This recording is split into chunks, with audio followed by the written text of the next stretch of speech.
Things are meant to be used and people are meant to be loved. వస్తువులని ఉపయోగించాలి, మనము జనాలని ప్రేమించాలి. కానీ ఈరోజు ఏమైపోయింది అంటే we're using people and loving things. జనాలని యూజ్ చేసుకుంటూ వస్తువులని ప్రేమిస్తూ ఇలా దాటిపోయింది. కృష్ణుడు సుధాముడు ఎక్కడ అయితే సుధాముడు అడగలేదండి ఏం మాట, భార్య అన్నది అడుగు అడుగు అని, కానీ ఈయన ఏం అడగలేదు, అలానే వచ్చేసరికి చూసేసరికి ఏంటి అసలు వాళ్ళ ఇల్లు మొత్తం ఖాళీనే మారిపోయిందట. ఆయన రాంగ్ GPS లో వచ్చానా ఏంటి అని చూసుకునేసరికి వాళ్ళ భార్య నడుచుకుంటూ వస్తే వాళ్ళ భార్యను కూడా గుర్తుపట్టలేకపోయారట. ఏంటమ్మా ఇలా రెడీ అయ్యావు అంటే మొత్తం పట్టు చీరలు, నగలు, ఐశ్వర్యాలు, పెద్ద బంగ్లాలు, సరే సేవ చేయడానికి జనములు, పిల్లలందరూ.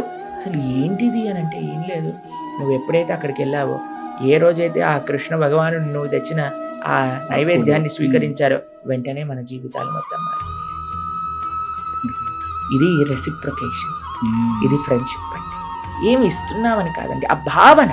కృష్ణుడికి సుధాముడి పట్ల ఉండే ప్రేమ ఎలాంటిది, సుధాముడికి కృష్ణుడి పట్ల ఉండే ప్రేమ ఏంటి, మిగతావన్నీ ఉంటాయండి, మిగతావన్నీ భగవంతుడి అనుగ్రహం వల్ల వస్తాయి. కానీ ఈ భావన, సెల్ఫ్లెస్నెస్ అనేది ఈరోజు కృష్ణుడి నుంచి మనం నేర్చుకోవాల్సింది ఫ్రెండ్షిప్.